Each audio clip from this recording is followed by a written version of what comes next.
tak berubah. Apa yang sudah difirmankan terjadi saat kita percaya. Meskipun 1000 tangan manusia menarikmu jatuh, namun Tuhan yang bela, tangannya sanggup membuatmu naik ke gunung. Percayalah, Tuhan yang bela.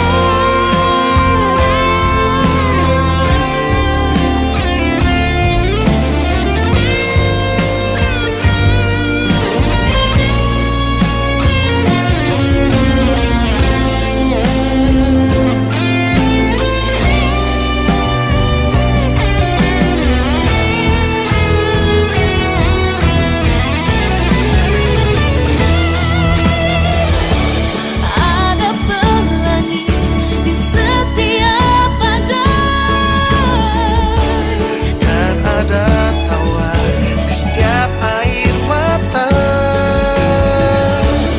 ada berkat di setiap cobaan. Dan jawaban di setiap doa.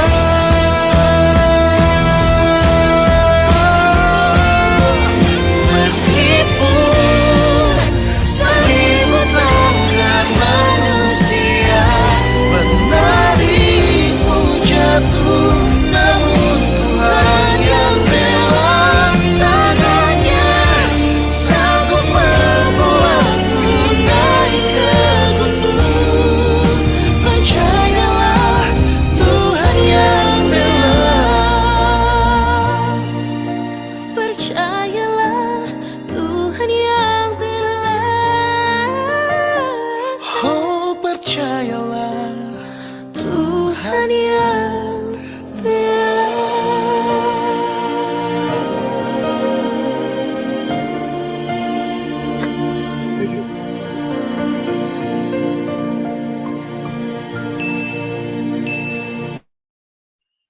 Haleluya. Puji nama Tuhan.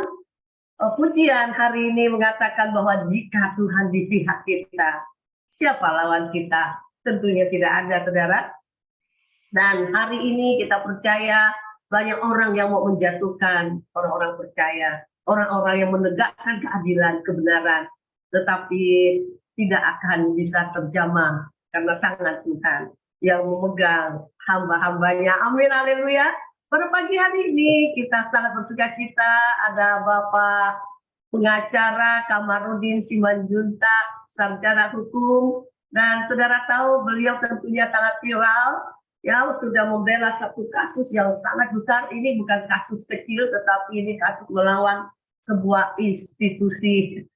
Haleluya. Baik, saudara, kita tidak buang waktu. Waktu selanjutnya kami persilakan kepada yang kami hormati, Bapak pengacara Kamarudin Simanjuntak. Puji nama Tuhan, silakan Bapak. Haleluya. Puji Elohim, terima kasih buat kita semuanya. Terima kasih pada pagi hari ini saya boleh diundang bergabung bersama saudara-saudari semuanya.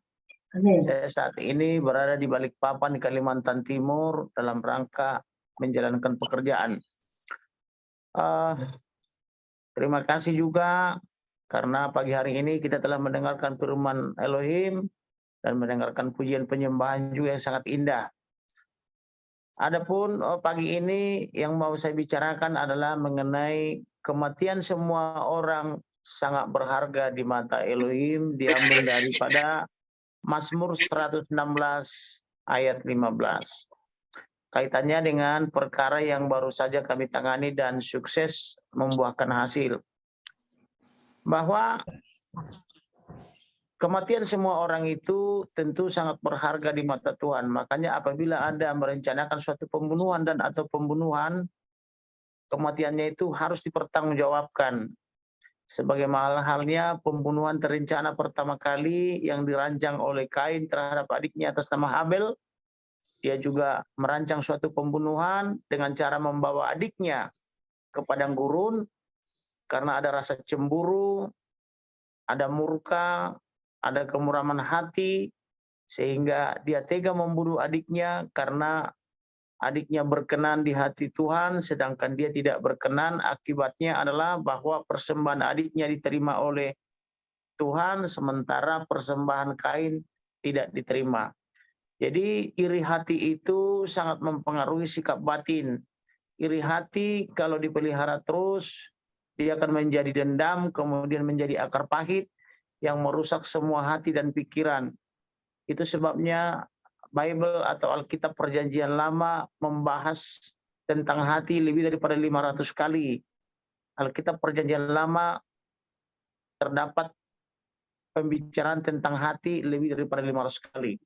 Dan itu juga sebabnya para rohaniawan, terutama pendeta dan pastor, setiap kali memulai khotbah selalu mengatakan damai sejahtera Elohim yang melampaui segala akal, hati dan pikiran saudara. Karena memang hati dan pikiran itu harus senantiasa kita pelihara.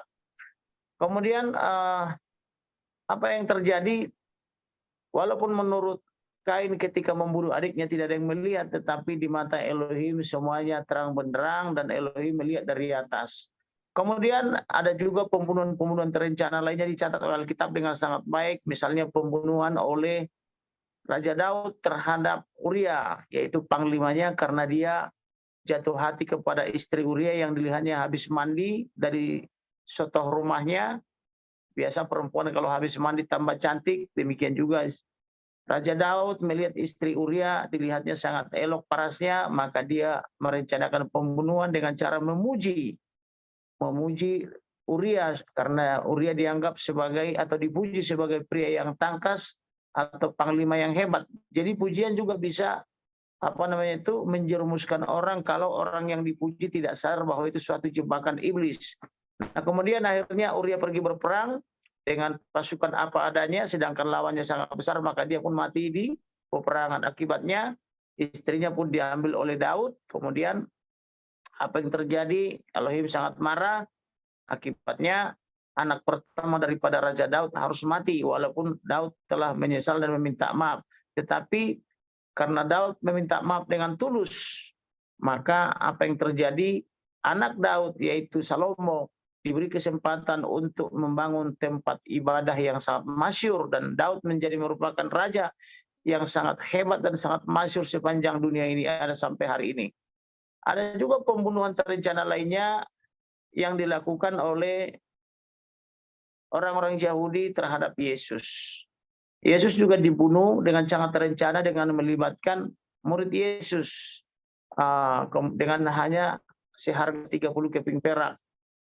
Nah, yang mau saya katakan adalah bahwa apabila darah daripada Habil saja teriak minta tolong dari tanah atau dari kuburannya sampai ke surga, apalagi darah Yesus yang Maha Kudus, tentulah teriakannya bukan hanya sampai di surga, tetapi seluruh dunia ini atau seluruh penjuru ini akan mendengar teriakan darah itu dari dalam kubur. Yesus juga salah satu korban pidana mati, di mana dia diperhadapkan kepada pengadilan oleh Pontius Pilatus, tetapi Pontius Pilatus cuci tangan karena tidak sanggup menghadapi massa atau desakan massa. Akibatnya apa? Yesus pun dijatuhi pidana mati dan dia disalib. Salib itu merupakan juga salah satu pidana mati pada zaman Perjanjian Lama.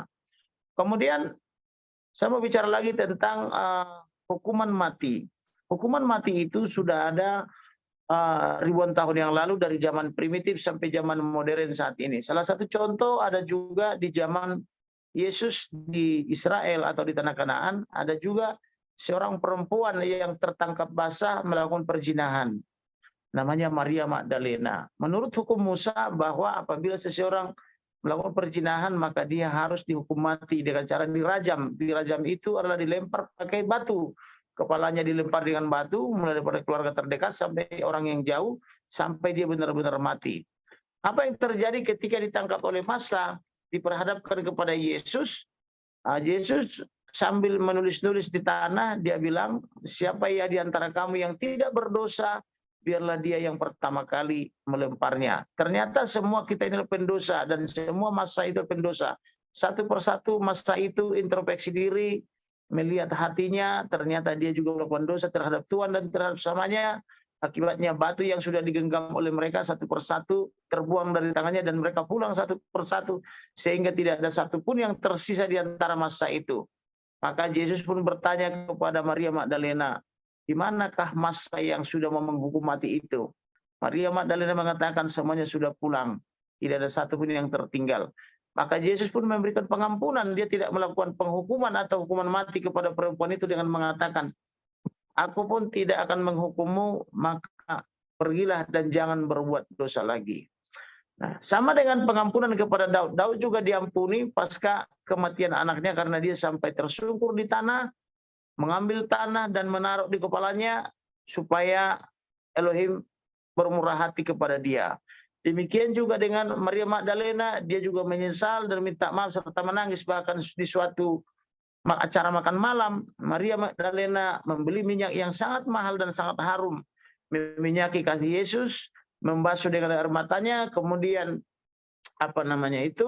menyeka kaki Yesus dengan rambutnya. Nah, artinya apa? Bahwa Elohim itu sangat senang dan sangat suka kepada pertobatan orang jahat, meninggalkan jalannya yang jahat dan kembali kepada jalan yang benar.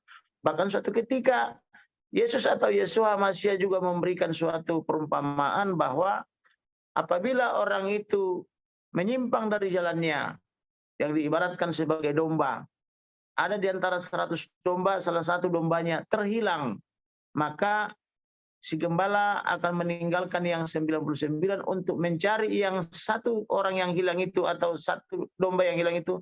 Dan ketika domba itu ditemukan, dia akan bersukacita bahkan berpesta. Dia untuk bersyukur karena domba yang hilang atau anak yang hilang itu telah kembali kepada jalannya. Demikian juga Yesus memberikan perumpamaan lagi terhadap anaknya, 2 orang. Kemudian yang satu menyimpang dari jalan yang kebenaran dan hidup. Kemudian dia meminta harta yang bakal menjadi warisannya supaya diberikan kepadanya untuk dipakai berpoya-poya. Sampai akhirnya habis hartanya. Tetapi kemudian dia tersadar setelah melampaui beberapa pencobaan-pencobaan. Dan sampai akhirnya dia memakan makanan ternak. Dia kembali ke rumah bapaknya. Sedangkan di rumah bapaknya dia adalah sangat dihargai memakan makanan yang layak dan kudus. Pada akhirnya dia pulang.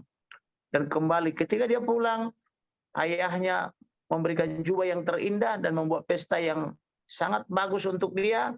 Sehingga kakaknya bertanya, kenapa saya yang setia selama ini tidak dibikin pesta seperti itu, sementara kepada adik yang hilang ini yang sudah mempoya-poyakan seluruh harta bagian dia, kenapa begitu disambut? Artinya bahwa bagi Elohim, orang terhilang, orang yang berbuat dosa, orang yang jahat, ketika dia kembali, tentu Elohim sangat mengasihi. Lalu masuklah kita kepada perkara yang baru saja kami tuntaskan, yaitu perkara Yosua. Mengapa perkara Yosua ini begitu sangat viral, padahal banyak kematian orang yang mulai dari puluhan orang, ratusan orang, bahkan ribuan orang tidak seviral ini. Karena sesungguhnya Yosua itu adalah nama penyelamat. Nama penyelamat kita sebenarnya bukanlah Yesus, tetapi adalah Yeshua Masya. Sedangkan nama pencipta kita bukanlah Allah, tetapi adalah JHWH. Karena saking kudusnya JHWH itu, orang Yahudi atau orang Israel tidak berani menyebut nama itu dengan sembarangan. Karena akan kena hukum orang yang menyebutnya dengan nama itu dengan cara sembarangan. Sehingga bahkan Nabi, yaitu Nabi Yesaya, untuk menyebut nama Yeshua Masya atau untuk menyebut nama JHWH, dia sampai membakar bibirnya dengan perapian yang ada di altar itu, supaya bibirnya atau lidahnya yang berdosa layak menyebut nama yang Maha Kudus. Berbeda dengan nama Allah. Allah itu di mana-mana disebut dengan sembarangan. Orang lagi demonstrasi di jalanan, dia disebut dengan sembarangan. Orang lagi mencuri, lagi memperkosa, namanya disebut dengan sembarangan. Artinya berbeda sekali nama itu dengan nama sembahan daripada nama sembahan orang Israel atau orang Yahudi. Nah, kemudian tetapi mungkin masyarakat tidak tahu kenapa orang-orang percaya, orang-orang Kristen di Indonesia atau khusus di Indonesia memanggil sembahannya sebagai Allah. Itu adalah akibat daripada waktu itu Presiden Insinyur Soekarno keluar dari LBB karena kebenciannya kepada Amerika Serikat, khususnya kepada Yahudi atau Israel. Sehingga ketika pulang dari perjalanannya, pertama dia pergi ke Amerika, kemudian karena dia merasa kurang disambut di Amerika, lalu dia pergi ke Rusia. Dari Rusia dia ke atau Uni Soviet ketika itu, karena ada blok barat dan blok timur. Maka ketika pulang ke Indonesia, dia keluar dari LBB atau Indonesia dikeluarkan dari LBB sebagai kota ke-60, dan pada saat itu terjadilah nasionalisasi atau Indonesianisasi. Kemudian kemudian Soekarno berkata, kalau mau jadi orang Indonesia, jadilah Indonesia. Kalau mau jadi orang Kristen, jadilah Kristen Nusantara, jangan Kristen Yahudi. Kalau mau jadi Islam, jadilah Islam Nusantara, jangan Islam Arab. Kalau mau jadi Hindu, jadilah Hindu Nusantara, tidak Hindu India. Nah, dan sejak saat itu Lembaga Alkitab Indonesia atau LAI melakukan pencetakan pertama Alkitab di Bogor. Sebelumnya Alkitab kita dicetak di Inggris. Kemudian memanggil beberapa kiai atau ustadz untuk menerjemahkan Alkitab dari bahasa asing menjadi bahasa Indonesia pertama kali di Bogor, lalu disamaratakanlah nama yang Maha Kudus, JHWH, yang oleh orang Israel karena saking kudusnya JHWH disapa sebagai Elohim Adonai, menjadi nama Allah di Indonesia. Maka semua nama Elohim atau nama JHWH dipukul rata semuanya menjadi Allah. Kemudian Yeshua Mashiach dipanggil atau disama menjadi Yesus, yang berasal dari kata Zeus dari Yunani. Zeus dari Yunani menjadi Jesus di Eropa atau di Amerika, kemudian di Indonesia menjadi Yesus. Nama sesungguhnya tidak boleh diganti-ganti. Kalau saya namanya di Indonesia adalah Kamarudin Simanjuntak, maka hendaknya saya di Amerika Kamarudin Simanjuntak, di Eropa pun Kamarudin Simanjuntak, kemudian di Arab pun harusnya nama saya Kamarudin Simanjuntak. Termasuk di kampung saya di Tanah Batak harusnya adalah nama Kamarudin Simanjuntak. Salah satu suku yang paling konsisten memanggil nama Yehova dengan namanya adalah hanya orang Batak, yaitu dengan menyebutnya dalam bahasa Batak, yaitu di dalam Bible disebut dengan Jehovah, yaitu berasal dari kata Jehovah atau JHWH. Oleh karena itu, marilah kita kembali kepada Alkitab, mari kita sapa nama Tuhan kita yang Maha Kudus dengan cara yang benar, yang namanya adalah Yehova, atau sering juga disebut Yehova Jireh, atau JHWH, atau Adonai, atau El Shaddai. Kata IL di dalam Israel adalah nama Tuhan. Misalnya Israel, orangnya Tuhan. El Shaddai, El Roy, Elohim, itu adalah panggilan kepada Tuhan yang Maha Kudus. Sedangkan Allah itu adalah sembahannya orang Arab atau Rabnya Mekah, yang diindonesiakan menjadi sembahan daripada semua orang. Tetapi apakah Elohim setuju dipanggil namanya menjadi Allah? Itu kembali kepada kita masing-masing. Apakah kita setiap orang ketika menyembah Allah ada kuasa? Nah, kita tanyakan kepada diri kita masing-masing. Saya beberapa kali menghadapi masalah pencobaan-pencobaan yang sangat besar, bahkan yang hampir berujung kepada maut atau kematian saya. Tetapi Elohim full power. Apapun yang saya minta dalam namanya, seberat apapun pencobaan yang saya hadapi, sebesar apapun musuh yang saya hadapi, dengan menyebut nama Elohim atau Adonai, atau JHWH yang Maha Kudus di dalam putranya Yeshua Mashiach. Bahkan pemimpin tertinggi di dalam suatu republik telah sujud menyembah saya dengan mengirim jenderal-jenderal, termasuk juga institusi-institusi yang paling hebat takluk dan bergetar di dalam nama Elohim yang Maha Kudus. Oleh karena itu, mari kita menyembah dengan cara yang benar, karena pertama, supaya persembahan kita diterima oleh Elohim, kita juga harus hidup dengan cara yang benar. Seperti Habel yang hidupnya benar, sedangkan Kain hidupnya tidak benar, sehingga ketika kita memberikan persembahan, maka persembahan kita pun akan diterima, karena kitanya yang harus benar, maka persembahan kita pun diterima. Tetapi juga jangan bermuram hati apabila persembahanmu belum diterima, apabila doamu belum terjawab. Jangan cemburu dan iri, tetapi perbaiki dan introspeksi, supaya apapun yang kita perbuat, biarlah itu menjadi kemuliaan bagi nama Elohim. Segala perkara dapat kita tanggung dalam Dia yang memberi kekuatan kepada kita. Karena kekuatan kita hanyalah Elohim, seperti yang dikatakan tadi oleh pemazmur, maka Elohim adalah gembalaku. Siapapun menjadi lawanku, tidak akan ada yang sanggup menghadapi kita. Karena di dalam diri kita ada kuasa Elohim.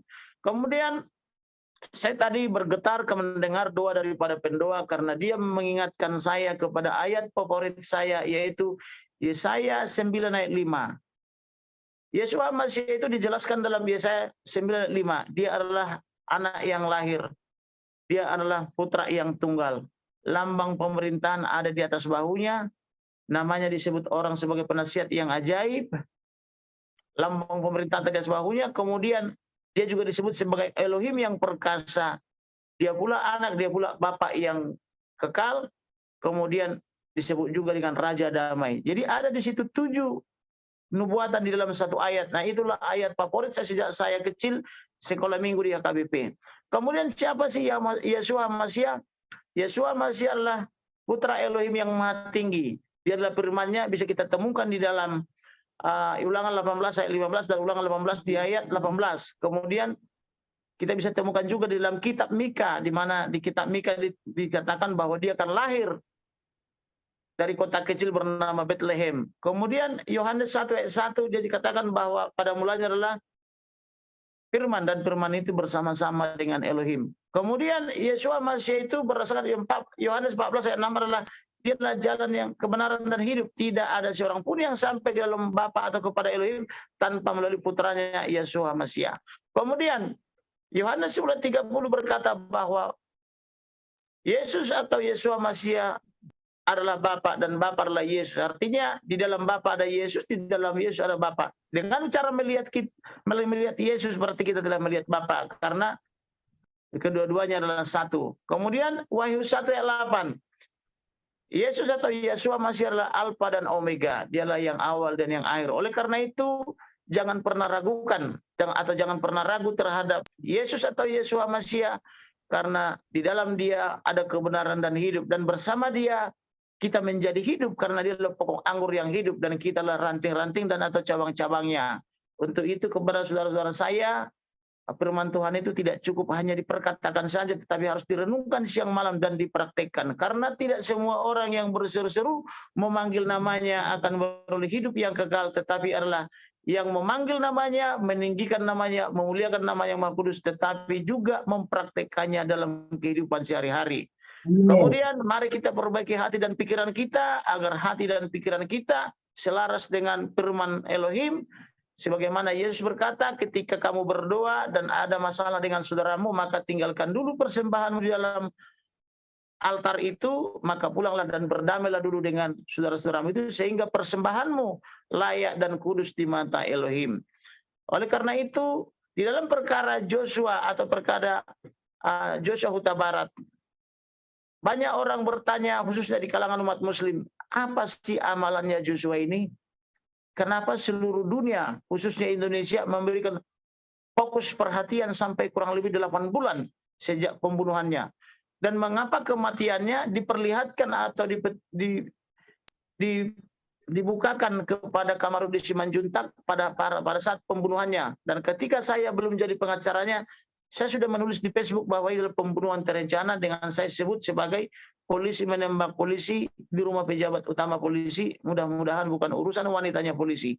Maka tema itu langsung ditangkap oleh saksi atas nama Sangga Sianturi. Dalam 5 menit kemudian dikatakan, itu ponakanmu tulang. Sejak saat itulah saya katakan, gali kuburnya, lakukan ekshumasi, kemudian otopsi ulang dan visum et repertum ulang, dan turut berduka cita kepada keluarga kalian. Tapi ingat perkataan saya, kuburannya harus digali. Dan itu juga terjadi, bahwa pada kemudian hari kuburannya digali, kemudian diekshumasi atau kemudian diotopsi, kemudian di visum et repertum. Perkataan seperti itu tentu perkataan yang sangat besar. Kalau tanpa kuasa Elohim tidak mungkin itu bisa terjadi. Kemudian Joshua yang tadinya dikubur dengan sangat hina, dikatakan sebagai pemerkosa, pembunuh dan sebagainya, dan kematiannya disebut tembak menembak. Tetapi dia ketika dilakukan ekshumasi atas kuasa Elohim, kita minta harus dikubur secara layak, dan akhirnya dia dikubur dengan kehormatan, yaitu kehormatan kepolisian, dikubur dengan upacara kepolisian. Kemudian satu persatu tabir atau rahasia itu terungkap semuanya. Kita minta dia supaya pelakunya dijerat dengan pasal 340, dan akhirnya semuanya terjerat. Dan saya minta kepada yang belum bertobat, karena saya sudah memberikan 3 talenta, yaitu talenta pengakuan bersalah, kemudian talenta menyadari kesalahan itu, kemudian talenta pertobatan atau talenta untuk meminta maaf. Tetapi yang menghargai talenta itu hanyalah Barada Richard Eliezer. Walaupun eksekutornya Barada Richard Eliezer, dan menurut Jaksa Agung tidak layak dia jadi justice kolaborator. Tetapi saya memperkatakan soal televisi nasional acara secara langsung berdebat dengan bagian Humas Jaksa Agung, maka yang dimaksud pelaku utama adalah penulis skenario dalam hal ini adalah perancang kejahatan, yaitu Ferdy Sambo dan Nenek Putri. Sehingga apa yang terjadi di pengadilan, hakim menerima itu menjadi pelaku utama adalah Ferdy Sambo bersama istrinya, sedangkan Barada Richard Eliezer menjadi pelaku biasa. Dan dia karena menerima syarat 3 talenta yang saya berikan, maka dia diberikan hak justice kolaborator oleh majelis hakim. Akibatnya apa? 4 terdakwa diperberat mulai daripada hukuman 8 tahun menjadi 15 tahun dan 13 tahun untuk Kuat Maruf dan Ricky Rijal. Kemudian Putri Chandrawati dari 8 tahun menjadi seumur hidup, sedangkan Ferdy Sambo dari hukuman seumur hidup menjadi hukuman mati. Kemudian apa yang terjadi? Akibat daripada hukuman mati ini ada yang berteriak-teriak, yaitu PGI. PGI seolah-olah tidak pernah membaca Alkitab, dia berteriak-teriak. Padahal Alkitab dengan jelas mengatakan bahwa apa yang kau tabur itu yang kau tuai. Jadi hukuman mati yang diterapkan oleh pemerintah atau oleh pengadilan sudah tepat karena Ferdy Sambo dan istrinya tidak mau meminta maaf dan tidak mau mengakui kesalahannya.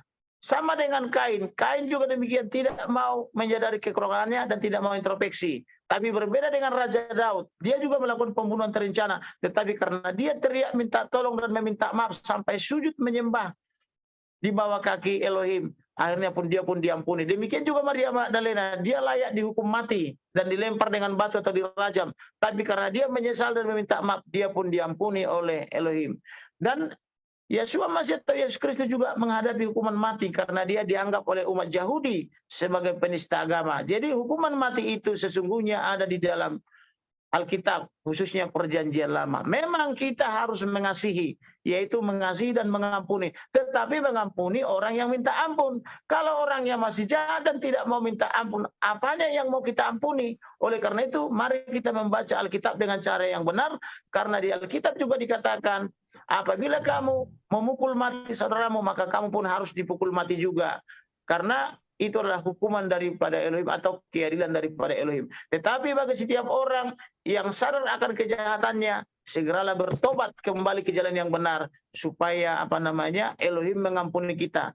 Kita diterima oleh Elohim bukan karena kebenaran kita, bukan pula karena kebaikan kita, karena lebih dulu Elohim mengasihi kita sebagaimana Yohanes 3:16. Karena begitu besar kasih Elohim akan dunia ini, sehingga ia menganugerahkan atau memberikan putranya yang tunggal, Tuhan kita, supaya setiap orang percaya tidak binasa, melainkan beroleh hidup yang kekal.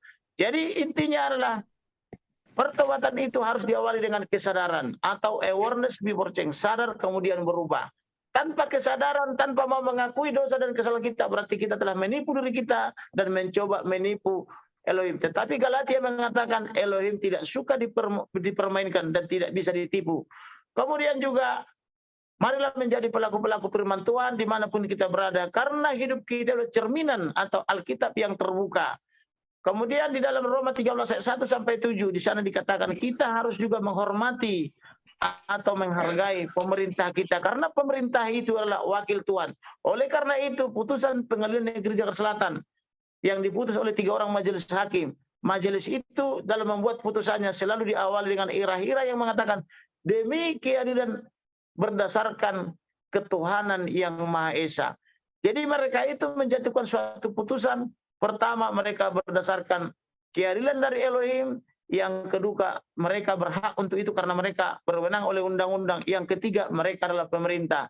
Umat Kristen yang baik, orang percaya harus juga menghormati pemerintahnya sebagaimana dimaksud oleh Roma 3 ayat 1-7. Kemudian kita sebagai umat percaya juga harus mengusahakan kesejahteraan kota dan memberi ketenangan sebagai dimaksud dengan Yeremia 29:7. Di sana dikatakan, berdoalah kepada kota di mana kamu aku buang dan usahakanlah kesejahteraan kota itu. Jadi ada kewajiban kita sebagai umat percaya harus berdoa atau mendoakan kota di mana kita berada atau negara di mana kita berada. Yang kedua adalah kita juga harus mengusahakan kesejahteraannya.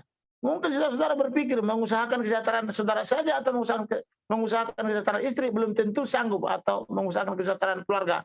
Tetapi yang mau saya katakan di sini bahwa kita juga harus berpolitik. Kenapa berpolitik? Karena kita dipinta oleh Elohim untuk mengusahakan kesejahteraan kota melalui politik. Berarti kita bisa mampu merubah hal-hal yang negatif menjadi positif. Karena kita adalah garam dan terang dunia. Oleh karena itu, jangan pernah alergi dengan politik, tetapi marilah bergabung dengan partai politik, karena melalui politik di sana dibahas tentang hukum yang baik sebagai fungsi legislasi, di sana juga dibahas mengenai fungsi anggaran untuk membagi anggaran supaya setiap orang mendapat hal yang rata atau yang adil. Kemudian di sana juga dibahas fungsi pengawasan, maka harus ada juga pengawasan sebagaimana Elohim juga mengawasi kita. Kita juga adalah memiliki 3 fungsi itu, dan kita juga harus mengawasi pemerintah ini supaya berjalan dengan baik. Karena kenapa? Karena pemerintah yang baik berdampak pada kesejahteraan umat itu sendiri, sedangkan pemerintah yang lalim atau yang pasif akan menyengsarakan umat itu sendiri. Oleh karena itu, Alkitab itu jangan hanya ditaruh di bawah bantal atau di lemari, tetapi dibaca, direnungkan, dan dipraktikkan setiap hari. Oleh karena itu, sebagai penutup, sekali lagi saya mengajak saudara-saudariku dimanapun mereka berada, marilah menjadi pelaku firman Tuhan, bukan hanya menyebut namanya yang Maha Kudus, tetapi praktikkan dalam hidup kita, karena kita adalah firman Elohim yang terbuka. Kalau orang sudah sejahtera bertemu dengan kita, kalau kita telah bisa merubah cara hidup orang lain dengan cara memberikan contoh yang baik atau keteladanan yang baik, maka kita berarti sudah menjadi pelaku firman Elohim. Terpujilah nama Elohim yang Maha Kudus di dalam putranya Yesus Mashiach. Elohim memberkati kita semuanya. Saya kembalikan kepada moderator. Terima kasih. Haleluya, puji nama Tuhan, saudara. Tentunya hari ini kita sudah mendengarkan kebenaran firman Tuhan yang boleh disampaikan oleh Bapak Pengacara Kamarudin Simanjuntak. Dan tentunya saudara sangat ingin sekali untuk mengetahui bagaimana ya Pak, kalau boleh bersaksi sedikit, bagaimana kesaksian Bapak, penyertaan Tuhan pada saat Bapak menangani kasus Yosua, yang tentunya yang Bapak lawan itu, yang Bapak hadapi itu bukan yang kecil-kecil, tapi ini cukup besar ya, seperti Daud melawan Goliat kalau kita boleh melihat. Dan kita bisa menyaksikan di TV, di media massa, di mana Bapak itu begitu berwibawa, ya. Bapak itu penuh dengan karisma. Dan bagaimana Pak kesaksian penyertaan Tuhan, silakan. Sebenarnya perkara Yosua ini salah satu perkara yang besar, tetapi masih ada perkara sebelumnya yang juga jauh lebih besar saya tangani. Seperti perkara Wisma Atlet yang berujung pada IKTP Alkes Hambalang.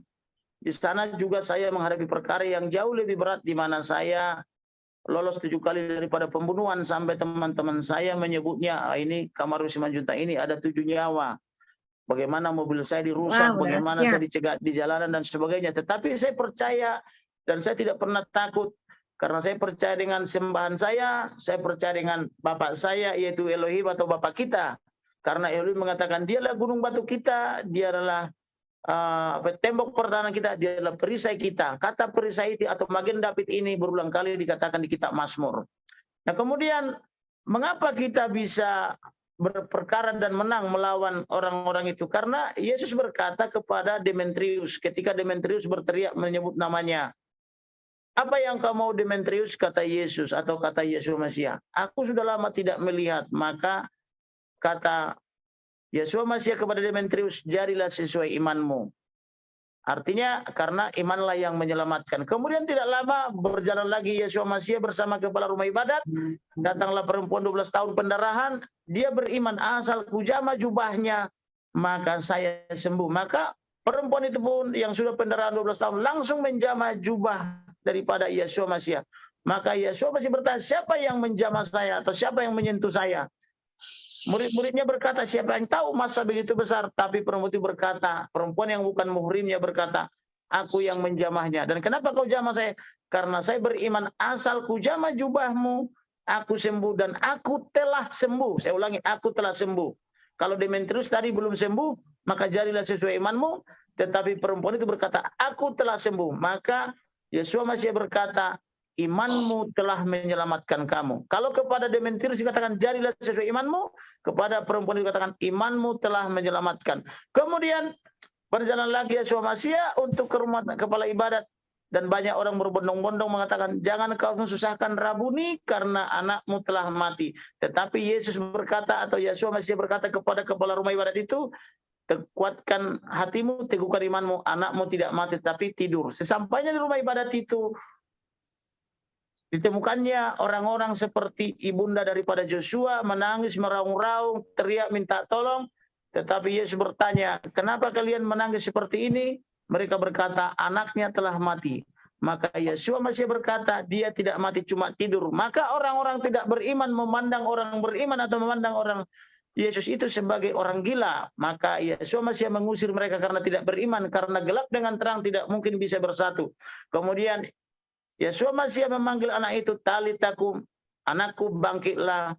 Kemudian anak itu pun karena sudah berumur 12 tahun langsung bangkit, beri dia makan dan beri dia minum. Kalau bagi Yeshua Masih semuanya serba mudah dan tidak ada yang mustahil, maka kita pun harusnya seperti itu. Saya pun demikian juga. Saya percaya dengan Yeshua Masih, dia pasti menyelamatkan saya. Maka ketika banyak orang menghendaki kematian saya, bahkan ada yang melaporkan saya sampai ratusan kali dari seluruh cabang kepolisian, dari Sabang sampai Merauke, dari Miangas sampai Rote, minta ditangkap Kamarudin. Tapi apa yang terjadi sampai dengan pagi ini saya masih bisa bercerita seperti ini, saya belum ditangkap dan ditahan. Dan beberapa hari lalu, hari Jumat atau sekitar 3-4 hari lalu, saya bertemu Kabar Reskrim. Beliau mengatakan, bagaimana cara saya menangkap abang? Tidak saya temukan kesalahanmu. Tetapi ratusan orang, baik melalui membuat laporan polisi maupun melalui WhatsApp, minta supaya mulut Kamarudin dibungkam, supaya ditangkap. Apabila kita ditangkap dan ditahan, saya katakan batu pun akan berteriak minta tolong sekiranya Elohim menghendaki. Oleh karena itu jangan pernah ragukan Elohim. Karena Elohim itu sangat kuasa. Di 2016 saya membela Putri Soekarno. Akibat saya membela Putri Soekarno, anak istriku pun dibakar hidup-hidup di dalam mobil. Padahal baru berjalan 400 meter di pagi hari. Mobil belum panas, buatan Amerika. Tetapi apa yang terjadi? Istri saya karena seorang pendoa juga, anak-anak juga pendoa. Mereka menelepon saya bahwa mereka terbakar hebat di dalam mobilnya, B7. Kemudian apa namanya itu, warna merah. Mungkin sudah lihat di viral di medsos. Lalu saya katakan, tabrakan mobilmu ke Indomaret, biar kamu ditolong oleh petugas-petugas Indomaret yang di situ. Kemudian istri saya memarkir mobilnya di Indomaret. Setelah memberitahu lokasinya di mana, maka petugas Indomaret menyiram mobil itu dengan apa namanya itu bola salju, maka mobilnya bisa diatasi, apinya padam, dan istri saya tidak terluka setitik pun. Artinya apa? Memang permasalahan itu harus ada. Pencobaan itu ada bukan dari Elohim tetapi dari iblis. Tetapi kalau kita beriman, itu adalah untuk menunjukkan bahwa mujizat Elohim dari dulu sampai sekarang masih ada. Jadi jangan pernah menghadapi masalah dengan cara takut, atau jangan takut menghadapi masalah. Tetapi jika kau menghadapi masalah dan tidak bisa kamu atasi, serahkan kepada Elohim, angkat tanganmu ke surga, biar Elohim turun dari surga dan kuasanya atau rohnya yang berkarya atau berperkara untukmu. Karena segala perkara dapat dia tanggung di dalam Yesus atau di dalam Elohim yang memberi kuasa kepada kita. Kemudian apalagi yang terjadi? Dahulu saya adalah seorang sales, tinggal awal pertama merantau dari Kolong Jembatan. Kemudian dari Kolong Jembatan saya menjadi sales, kemudian menjadi pengusaha. Tapi tahun 98 semua bangkrut, dibakar oleh massa. Saya marah karena belum begitu menyadari kekurangan saya. Saya marah, mengamuk sampai saya buta. Saya dilarikan ke rumah sakit, sudah tidak bisa melihat. Kemudian saya mengatakan hidupku telah berakhir. Maka saya minta kepada kekasih saya, calon istri saya waktu itu, tinggalkan saya, riwayat saya sudah tamat. Bahkan saya sempat mau mengakhiri hidup saya di mall favorit saya itu Ciputra, karena di sana pertama kali saya kerja sebagai tukang cuci piring atau janitor tahun 1992. Saya hampir saja melompat dari lantai 5 karena rasa putus asa. Tapi saya berpikir, saya jangan menjadi aib bagi mall ini, jangan saya mengotori mall ini. Tetapi setelah itu, calon istri saya atau istri saya mengajak saya untuk beribadah. Nah, ketika beribadah, seorang hamba Elohim atau pendeta yang juga sangat terkenal, pendeta John Hartman, mungkin saudara-saudari pernah dengar, dia berkata ada seorang pemuda karena kemarahannya kepada Elohim, karena kekecewaannya kepada pemerintah, kepada mahasiswa dan sebagainya, usahanya bangkrut sampai dia buta. Tetapi ingatlah, Elohim sangat mengasihimu, datang ke depan atau altar call, dia akan menyembuhkan. Maka saya pun merasa panggilan itu adalah panggilan khusus buat saya. Saya pun berlari ke altar itu di Peninsula Hotel Sleepy. Maka dia sebutkan in Jesus name, di dalam nama Yeshua Masiah, kamu sembuh katanya. Maka saat itu juga saya bisa lagi melihat dengan terang dan saya masih bisa kemana-mana. Sejak saat itu pun saya bangkit kembali karena saya merasakan kembali begitu besarnya kasih Elohim. Masalah itu adalah hanya untuk menunjukkan bahwa mujizat Elohim ada. Dan sejak saat itu pula saya menjadi agen asuransi, kemudian kembali menjadi berusaha. Ternyata di suatu waktu saya mengikuti suatu seminar dibawakan oleh seorang profesor dari Harvard di Indonesia. 2 hari 2 malam kita bayar 200 juta, materi berbahasa Inggris, menanyakan 3 hal. Maka ini juga pertanyaan kepada umat. Pertanyaan pertama, who am I? Siapa kita? Awalnya saya merasa geli, kok ini materinya dibawakan oleh seorang profesor dari Harvard, tapi kok pertanyaannya cuma siapa kita? Dan bayarnya sangat mahal, 200 juta. Maka itu harus kita tulis dalam suatu buku tentang judulnya siapa kita sejak dilahirkan, mulai daripada bayi, anak-anak, TK, SD, SMP sampai dengan sekarang. Apa kita SMA, diploma, sarjana, atau S3 atau profesor. Itulah kita. Termasuk profesi kita tulis, termasuk pekerjaan kita, pendapatan kita, income kita, aset kita, status kita, rumah tangga kita tulis. Itulah kita. Pertanyaan kedua dia bilang, what's your purpose in your life? What's your target? What's your dream? Apa tujuan hidupmu? Apa impianmu? Itu juga ditanya. Itu kita tulis menjadi judul dalam satu buku, kita tulis sampai beratus-ratus halaman, ternyata satu buku pun tidak cukup. Kita tulis tentang siapa kita di bidang profesi, di bidang pelayanan, di bidang properti, di bidang rumah tangga, istri yang kita mau, suami yang kita mau, kita catat semua. Itulah yang kita mau. Masuklah pertanyaan ketiga, how you get there? Bagaimana kamu mendapatkannya? Bagaimana kamu caranya memperoleh itu? Maka saya pun menjawab, saya Kamarudin Simanjuntak, saya mau jadi Menteri Hukum dan HAM di Indonesia dengan alasan saya kepingin memperbaiki hukum karena betapa rusaknya hukum sehingga saya harus kehilangan segalanya. Maka ditanya lagi, how you get there? Bagaimana cara mendapatkannya? Waktu itu saya ditanya sekitar tahun 2001 itu ya, 2001, maka saya bilang saya harus kuliah. Karena saya saat ini SMA. Saya harus kuliah ambil hukum. Di mana kamu kuliah? Waktu itu saya hal yang kita alami dan kita baca tentu mempengaruhi sikap pikiran kita dan mempengaruhi pola pikir kita atau mindset kita. Maka saya katakan saya harus kuliah di Fakultas Hukum UKI karena waktu itu saya baca di suatu majalah fakultas terbaik adalah Fakultas Hukum UKI menurut majalah yang saya baca itu. Kemudian ditanya lagi berapa lama harus kuliah? Saya katakan saya harus kuliah tercepat terbaik yaitu 3 tahun, paling lambat 4 tahun dengan nilai atau IP 4 atau A semua nilainya. Kemudian dikatakan berapa banyak buku yang harus kamu baca? Saya katakan saya harus membaca buku minimal 500. Kemudian dalam 1 tahun minimal 105 buku. Kemudian dalam 1 bulan minimal 15 buku. Kemudian dalam 1 minggu sekian buku dan sampai setiap hari sekian bab. Maka diurai semua. Kemudian setelah saya lulus nanti S1, saya mengambil profesi advokat, kemudian saya ambil S2, kemudian nanti masuk partai politik, saya ambil S3. Maka saya menjadi Menteri Hukum dan HAM. Begitulah caranya saya tulis, dan semua orang menulis seperti itu sesuai dengan cita-cita mereka.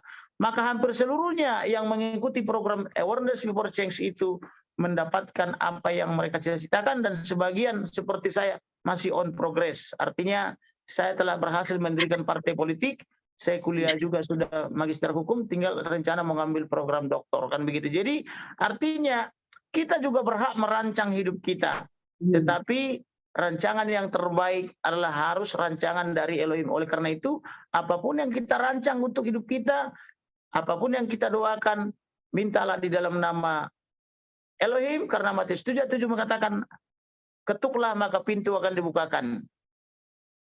Jadi mintalah maka kepadamu akan diberikan. Jadi karena Elohim jelas firman-Nya, dan firman-Nya itu adalah pelita bagi kaki kita dan menjadi jalan kehidupan kita, karena takut akan Elohim adalah permulaan hidup atau permulaan pengetahuan, maka mari mintalah apa yang kau mau. Karena Yesus berkata, Yeshua masih berkata, minta apa saja dalam namanya, pasti diberikan. Karena jadilah sesuai imanmu, karena imanmu lah yang menyelamatkan. Ibrani 11 ayat 1. Iman adalah dasar dari segala sesuatu yang kita harapkan dan bukti dari segala sesuatu yang belum kita lihat. Kalau iman kita atau dasar kita kuat, maka ketika diterpa badai, diterpa angin, diterpa apapun, kita tidak goyah. Kalau iman kita kuat, kalau bukti kita kuat, karena iman adalah bukti, perkara apapun yang kita perkarakan, baik di kepolisian, kejaksaan maupun di pengadilan, pasti kita menangkan. Karena bukti atau imanlah yang memenangkan. Kira-kira begitu, saudara-saudara. Terima kasih, Tuhan berkati. Haleluya. Luar biasa, saudara. Kita boleh mendengar satu kesaksian yang luar biasa dari Bapak Kamarudin Simanjuntak. Saudara, saya boleh kasih waktu satu pertanyaan saja dari audiens. Boleh dijawab ya Pak Kamarudin ya. Iya. Silakan, satu saja karena mengingat waktu. Ya, haleluya. Siapa Pak Hari? Ya, silakan Pak Hari, silakan. Pak Pendeta Hari. Ya, haleluya. Ya. Haleluya. Salam saudara-saudaraku. Halo. Terima kasih Halo, kepada saudaraku Bapak Komarudin. Haleluya. Bapak Yahweh di dalam Yesus Hamasiah memberkati saudara-saudara, lebih khusus Pak Komarudin. Saya senang dan bersukacita dalam Tuhan karena saya boleh bertemu muka dengan muka dengan Bapak Komarudin. Saya juga berprofesi sebagai advokat pengacara. Satu dasar yang saya mau jalani bahwa ada tertulis Tuhan mencintai hukum, baik hukum positif di negara Kesatuan Republik Indonesia, amat terlebih hukum Tuhan adalah kasih. Kasih kepada Tuhan dengan segenap hati, jiwa, dan akal budi, dan seluruh kekuatan, dan kasih sesama manusia. Satu hal yang ingin saya tanyakan kepada saudaraku Pak Kamarudin, dalam mempraktekkan kasih, diparalelkan dengan hukum positif di negara Kesatuan Republik Indonesia, bagaimana upaya membuktikan itu kepada masyarakat umum melalui case yang kita hadapi. Bagaimana membuktikannya? Dan saya tahu saudara Kamarudin telah membuktikannya, yaitu dengan menyatakan kebenaran dalam tanda kutip, dasar-dasar hukum secara historis, kronologis yang Pak Kamarudin hadapi, khususnya yang terakhir kali ini, yaitu kasusnya Yosua. Nah, pertanyaan saya kedua, dapatkah kita saudara bersaudara di dalam Tuhan, di dalam Yesus Hamasiah atau di dalam Yesus Kristus, mau mempraktikkan suatu pernyataan bahwa kita anak Tuhan tidak boleh mendikotomi. Misalnya, contoh, pekerjaan profesi adalah sekuler. Padahal pekerjaan profesi itu juga adalah pemberian Tuhan. Yang kadang-kadang karena mensekulerkan, pengalaman saya, orang menganggap bekerja sebagai pegawai negeri, advokat, dokter, apa saja profesinya, itu jauh terpisah dengan kebenaran Tuhan, dengan firman Tuhan. Padahal mereka tidak mengerti, banyak hamba-hamba Tuhan bahkan tidak mengerti, ada ungkapan dalam kitab suci, jika kamu mengasihi aku, kamu akan menuruti perintah-perintahku, dan Bapakku akan mengasihi kamu, dan kami, Bapa, Putra, dan Ruach HaKodes atau Roh Kudus akan datang tinggal di dalam kita. Nah, tolong minta penjelasan secara secara komprehensif pada kita semua. Baik, Pak Hari. Terima kasih. Pak Komarudin, Ya. tinggal aku Pak Komarudin menjadi bagian juga kita dalam kita berprofesi di mana kita berada. Amin. Haleluya. Terima kasih Pak Hari. Silakan ditanggapi Pak Komarudin. Silakan. Baik. Segala pekerjaan yang baik dan benar tentu adalah kesempatan untuk mengutarakan dan menyatakan firman Elohim. Amin. Sebagai contoh, ada 12 suku Israel. Dari 12 suku itu membagi-bagi tanah Kanaan. Yang satu suku yaitu Lewi dikuduskan untuk merawat tempat ibadah atau mengurus tempat ibadah. Lalu mereka juga berhak mendapatkan 10% atau 1/10 dari pendapatan yang 11 suku lagi. Tetapi ada satu suku mendapatkan 2 bagian karena dianggap berjasa, itu keturunan Yusuf. Jadi tetap dibagi 12. Sedangkan suku Lewi mereka mengurus tempat ibadah. Kalau kita baca kitab Meleaki, itu sebabnya awal kenapa ada perpuluhan, supaya ada persediaan di rumah Tuhan. Nah, artinya mengapa tidak semua 12 suku dijadikan saja menjadi pengurus tempat ibadah? Tentu tidak mungkin. Tentu harus ada juga yang bekerja di bidang profesi lain. Amin. Ada yang berprofesi petani, ada yang nelayan, ada juga yang pemburu, ada juga pedagang dan profesi lain.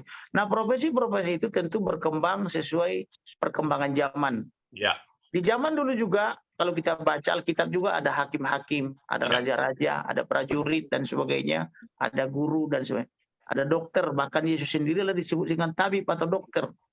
Disebut juga sebagai penasihat. Kalau saya penasihat hukum, Yesus adalah atau Yesus Masih adalah penasihat yang ajaib. Jadi semua pekerjaan itu baik di mata Elohim sepanjang kita mengerjakan itu sebagaimana untuk kemuliaan Elohim. Makanya dikatakan bekerjalah bagaikan untuk Elohim. Jadi pekerjaan itu semua baik sepanjang kita bekerja bukan untuk kemuliaan kita, tetapi bagaikan untuk Tuhan. Kemudian hasilnya kita nikmati dan kita syukuri sehingga berlipat kali ganda dan menjadi berguna bagi kita, keluarga maupun bersama kita. Kemudian mengenai memparalelkan antara hukum kasih dengan hukum positif atau hukum dunia. Kita jangan salah bahwa hukum Tuhan itu bukan hanya hukum kasih. Hukum Elohim itu sangat banyak. Hukum Taurat aja ada 10. Amin. Tetapi hukum yang terutama adalah kasih kepada Elohim. Hukum yang sama dengan itu mengasihi sesama. Mengasihi sesama itu tidak melulu hanya berbuat baik. Tetapi juga harus tegas. Karena kasih itu adalah tegas. Amin. Jadi ketika orang melakukan kesalahan, kita harus berani mengatakan bahwa yang salah itu salah. Amin. Kita harus berani menegur dan memuji yang baik itu adalah benar di mata Elohim.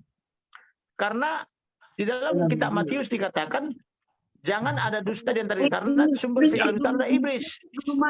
Jadi iblis berasal dari dusta berasal dari si jahat.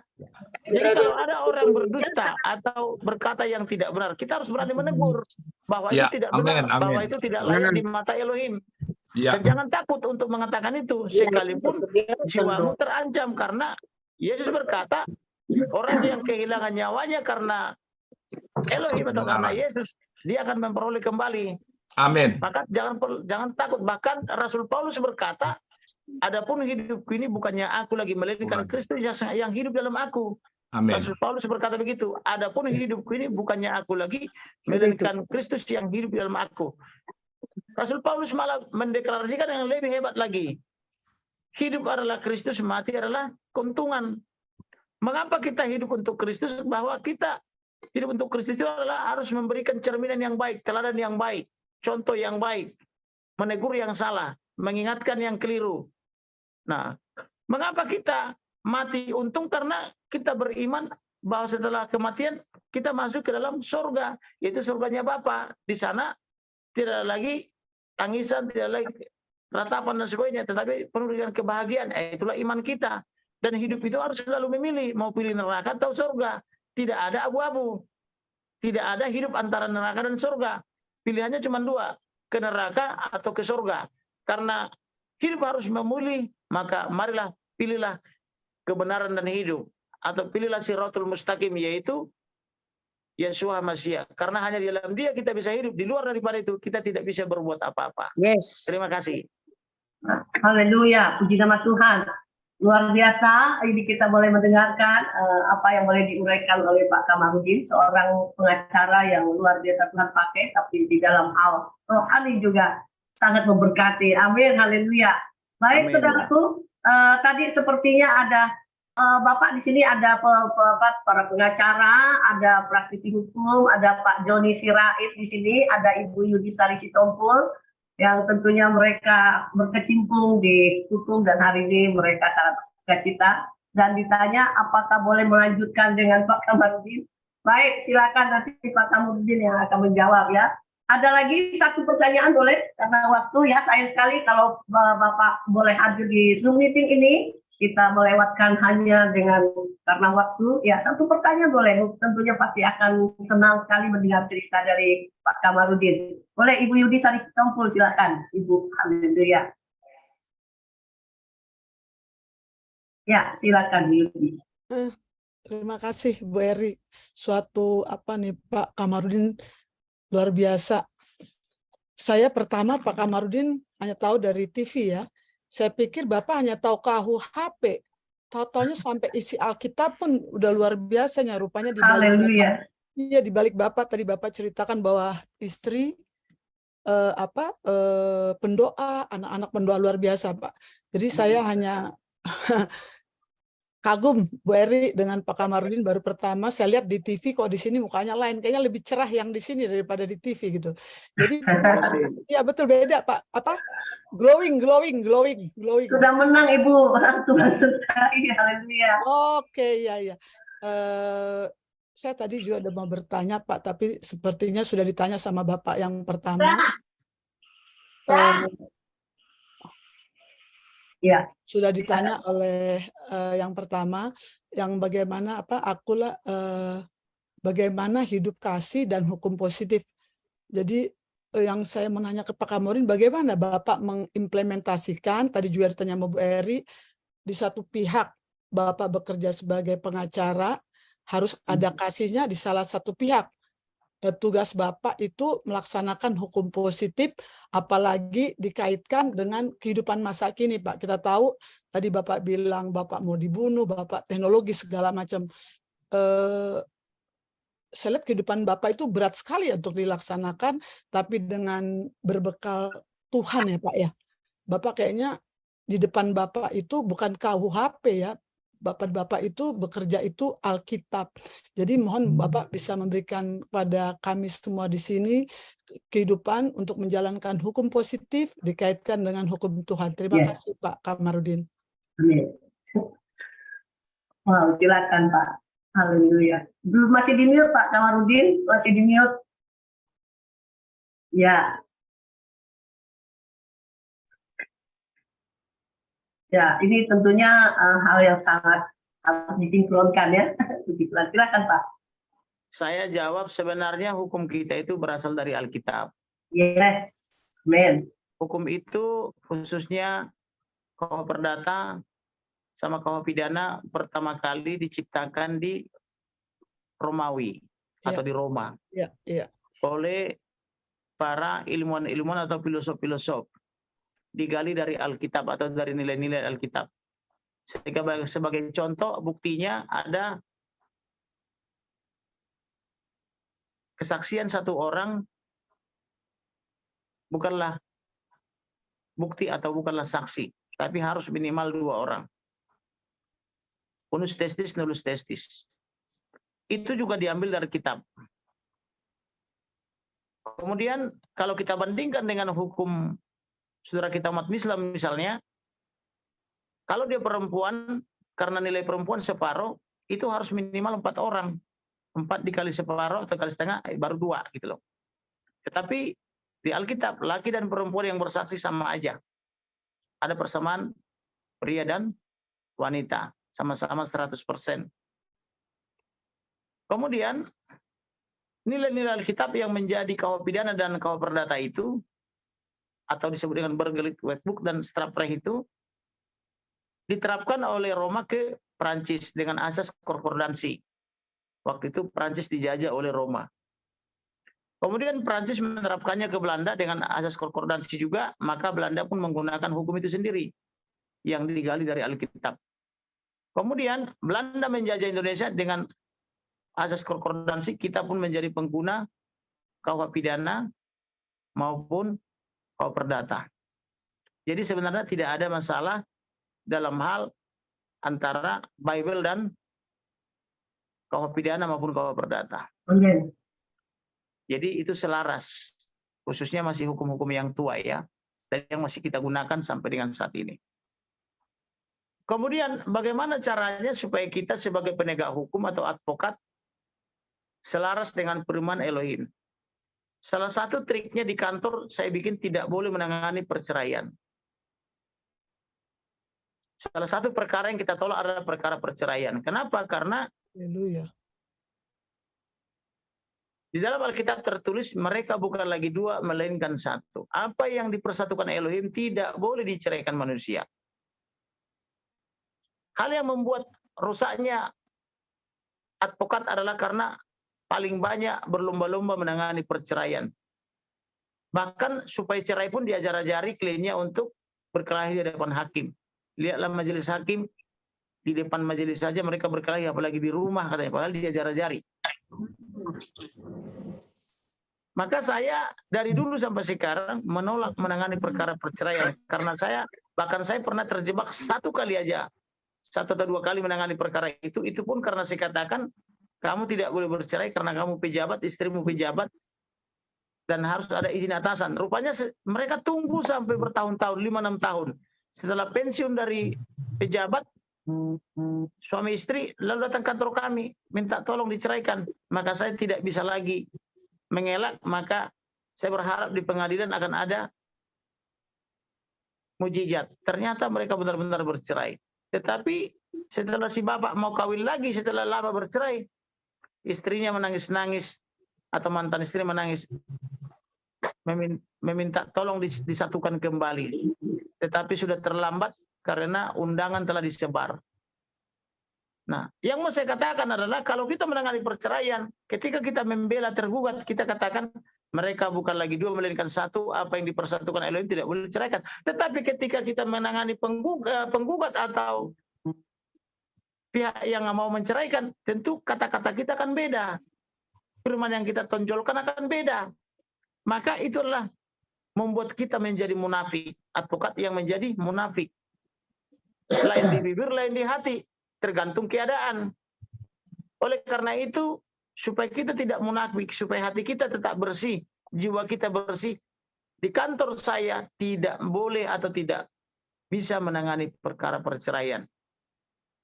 Kalau dulu saya katakan honornya minimal 1 miliar karena konsepnya mempersuka perceraian, kalau sekarang sama sekali tidak boleh. Jangan-jangan nanti ada yang bisa bayar 1 miliar, jadi kita terjebak lagi. Jadi khusus perkara perceraian tidak boleh karena melanggar firman Elohim. Amin. Yang kedua, di kantor saya tidak boleh menyuap. Karena kalau advokat sudah menyuap penegak hukum lain, maka kamu ngomong kebenaran apapun itu akan menjadi hinaan. Menghina diri sendiri, bertolak belakang dengan hati nurani. Salah satu modal utama menjadi penegak hukum adalah hati nurani. Amin. Jadi, mengapa kita punya suara, punya power, ada kuasa ilahi? Karena hati kita bersih, pikiran kita benar. Maka hati dan pikirannya harus dirawat. Tapi kalau kamu sudah pernah menyuap-nyuap penegak hukum lain untuk memuluskan kepentingan klienmu, percayalah, tidak akan ada power daripada perkataanmu.